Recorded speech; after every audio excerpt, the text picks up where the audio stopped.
Desde 2018, en el podcast de Cristina Mitre, hemos hecho visibles y comprensibles los secretos del cerebro, las claves de la felicidad y el bienestar, la depresión y la ansiedad, la microbiota como llave de la salud o el ejercicio físico como polipíldora. Desde este espacio semanal, intentamos convertir complejos conceptos científicos en información accesible para todos los públicos con la ayuda de los mejores expertos. Si quieres apoyar el trabajo que hacemos desde el podcast de Cristina Mitre, hazte suscriptor de pago de mi newsletter a micrófono cerrado. No solo impulsarás la continuidad de este proyecto, además, recibirás contenido exclusivo, como los apuntes del podcast de Cristina Mitre, un resumen en PDF con todo lo esencial de cada episodio, y accederás a 2 encuentros mensuales solo para suscriptores. Uno conmigo y otro con un invitado del podcast en los que tú podrás hacer las preguntas. Suscríbete desde 5 euros al mes en www.cristinamitre.substack.com. Te lo repito, www.cristinamitre.substack.com.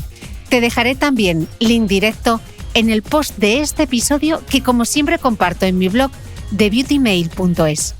Gracias por apostar por las buenas historias.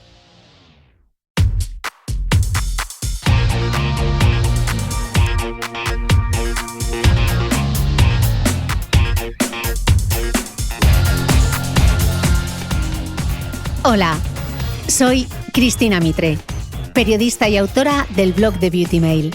Bienvenido a este nuevo episodio de mi podcast, un espacio semanal en el que entrevisto a grandes expertos de la salud y el bienestar para que aprendamos juntos a vivir mejor.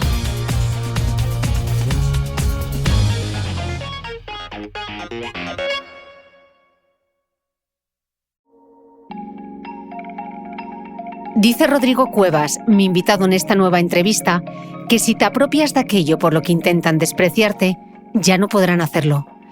Y también me dice que el humor es lo mejor que nos puede pasar a las personas. Un don magnético y fascinante que nos sirve también para hablar de esas cosas que a veces se nos atragantan. Cuanto más le escucho, más me maravilla oírle hablar de la vida, de música, folclore y tradición, de historias de la aldea, mezcladas con viajes, éxito internacional y reivindicación sin fronteras. Tuve la suerte de verla actuar en directo en Sharjah, un emirato vecino de Dubái, pero en sus antípodas, y comprobé cómo la música nos habla un lenguaje universal que todos entendemos, el de la emoción.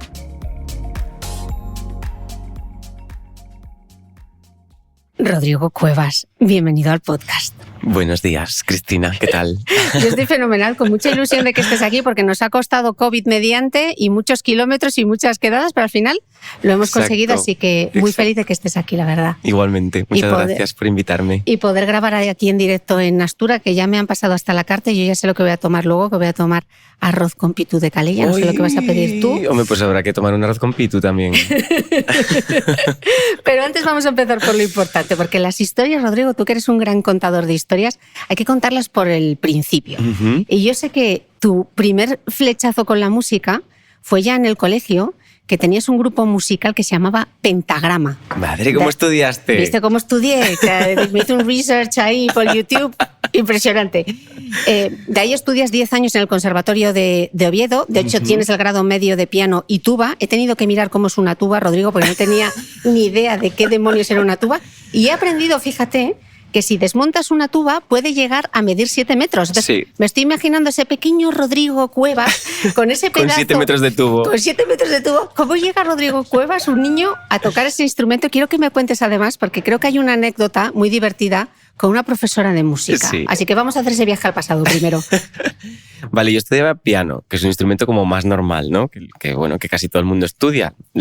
Hay muchas veces que los hermanos, cuando tienes un niño y una niña, pues los padres pues meten al niño en piano y a la niña en violín. Eso es así. O al niño en violín y a la niña en flauta. O está como muy estereotipado eso. Supongo que ahora ya no tanto, pero en mi época sí. Y entonces pues yo empecé a estudiar piano y había una época en el conservatorio, cuando estaba en cuarto de grado medio, que yo creo que nos pasa a todos, que hay como una época en la que te desmotivas. Para tocar un instrumento tienes que estar muy motivado, porque son muchas horas al día, y la verdad que como no te guste o no encuentres la motivación, es una tortura. estudiar un instrumento musical al nivel de conservatorio, ¿no? Que te exige como mucho, además te exigen un repertorio que no es el que a ti te interesa muchas veces, sino que es un repertorio que tienes que cumplir con ese currículum y tienes que hacerlo. Entonces yo creo que todo el mundo pasa por épocas de desmotivación y ahí lo quieres dejar porque ya no le encuentras sentido, porque cada minuto que estás sentado frente al piano es una tortura. Y entonces tenía una profesora que se llamaba Maripaz y me decía ella: Rodrigo, es que igual, mira, yo creo que ella me quería quitar un poco de delante porque estaba en una época en la que no estudiaba nada. Y me decía ella: Rodrigo, igual se te da bien la música, pero igual es que el piano no es tu instrumento. Igual tienes que buscarte otro instrumento. Y ella me dijo: ¿por qué no pruebas con la trompa? Que la trompa es un instrumento que necesita que tengas mucho oído porque hay que afinar mucho de labio. No solamente es como el piano que tú pones los dedos y ya está afinado, sino que tienes que tú regular con el labio mucho la afinación. Y entonces yo, que soy muy despistado, llegué a casa y le dije a mi madre: mamá, dice Maripaz que me tengo que meter a tuba. ¿Sabes? Y entonces, pues mi madre, que es muy eficiente, es la mujer más eficiente del mundo, pues yo, imagínate, tenía clases de piano el lunes, pues el jueves ya tenía clase de tuba. Ya me había buscado ella un profesor y ya tuve la primera clase de tuba. Y entonces el lunes, cuando llegué a clase de piano con Maripaz, le dije: Maripaz, ya estoy apuntado a clase de tuba. Y me dice: ¿de tuba? Pues yo te dije trompa. Que la tuba es un instrumento rarísimo, que no puedes con él, que es enorme, que no haces nada más que 300 compases de espera, ¿sabes? Es como para orquesta, es como un instrumento aburrido. Luego tiene cosas divertidas, pero para orquesta es muy, muy aburrido. Y yo, como me daba vergüenza decirle a mi madre ya que me había confundido de instrumento, ya me había buscado el profe y todo, pues me quedé en tuba. Yo callé en casa y me quedé en tuba. Y así empecé a tocar la tuba. Fíjate tú, ¿y te llegó a enganchar? Y me llegó a enganchar mucho porque lo que tiene la tuba es que hay muy pocos tubistas y entonces en las bandas de música siempre están necesitados de tubistas. Y entonces, pues nada, al mes y medio ya estaba tocando en la banda de Sama y estaba tocando en la banda Vetusta, en la banda joven de aquí de Ciudad Oviedo, y estaba ganando mi dinerito. Que con el piano no gané un duro en mi vida y con la tuba, pues al mes y medio ya estaba pues ganándome 150 euros al mes, que para mí en aquella época, con 16 años o 15 que debía tener yo, pues estaba muy bien. Claro. Una pasta. ¿Y a Maripaz te la has vuelto a encontrar? No. A Maripaz no me la encuentro. Maripaz, si estás escuchando este podcast, manifiéstate. A Maripaz no. Con la que sí que tengo luego más relaciones, con la otra profesora de piano que tuve después, que era Pilar Lobo, que le mando un saludo. Ojalá nos escuche. Sí. Bueno, después del conservatorio te vas a Barcelona a estudiar sonología. La verdad es que me has dado mucho trabajo, Rodrigo Cuevas, porque tampoco sabía lo que era la sonología. Y a ti, que te gusta mucho la etimología, pues claro, logía del estudio del sonido, ¿no? Es la disciplina que integra la tecnología en la música. Te vas a la Escuela Superior de Cataluña. Estás allí 3 años y lo dejas a los 22 para mudarte a una aldea en Galicia. Sí. Y yo creo que a tu madre casi le da un parraque, ¿o no? Bueno, mi madre ya venía bastante curada de espanto, yo creo. Y todo fue bastante natural, en realidad. Es como que entré en sonología porque no entré en piano, porque mi primera opción era entrar en piano, pero bueno, es muy difícil entrar en la escuela, en las MOOC en piano, porque piano es un instrumento que lo toca muchísima gente. Y entonces entré en sonología. Me interesaba un poco como la música contemporánea, la música electroacústica, la música electrónica. Y entonces dije: pues venga, me lo recomendó Pilar. Y me dice: apúntate en sonología, que te va a gustar. Y entonces me metí en sonología, pero a mí lo que me gusta es tocar. Y en tercero, pues ya se me habían acabado todas las asignaturas instrumentales y de repente descubrí el folclore gracias a otra profesora, una maestra que se llama Silvia Martínez, que me llevó a un congreso, me invitó a un congreso de etnomusicología y ahí empecé a descubrir el folclore.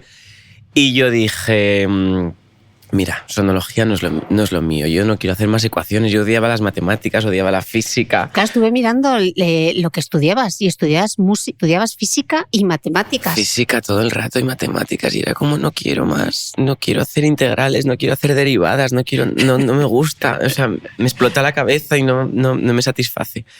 Y entonces, cuando se me acabaron las asignaturas instrumentales, pues dije: mira, voy a pedir el cambio de carrera. Si me lo dan para etnomusicología, me quedo. Si no me lo dan, me voy, se acabó. Me voy a una aldea. Y me voy a una aldea, que era lo que yo ya quería hacer toda mi vida. Bueno, primero llegué a Santiago de Compostela. porque yo tocaba mucho por la calle